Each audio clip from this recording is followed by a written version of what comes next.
ನಾನು ನಿನ್ನೊಡನೆ ಇದ್ದೇನೆ. ಯಾರೂ ನಿನ್ನ ಮೇಲೆ ಬಿದ್ದು ಹಾನಿ ಮಾಡುವುದಿಲ್ಲ. ಪ್ರೇಷಿತರ ಕಾರ್ಯಕಲಾಪ 18ನೇ ಅಧ್ಯಾಯ 10ನೇ ವಚನ.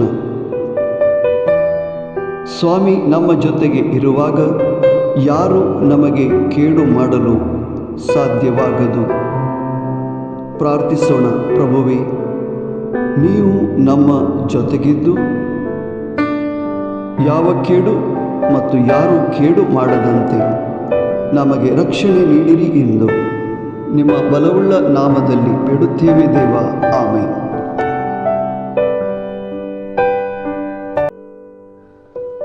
हांव तुजे सांगता आसा आनी कोणाच्यानी तुका बाधक करूंक थांबचें ना.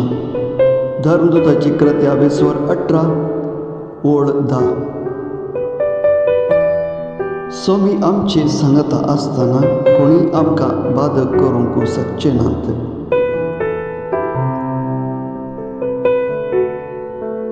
मोगळा जेजू, या तुजे भासवणी प्रमाणे आमचे संगत रावन आमकां राखून व्हर म्हूण आमी तुज्या पवित्र नांवान मागता. आमेन.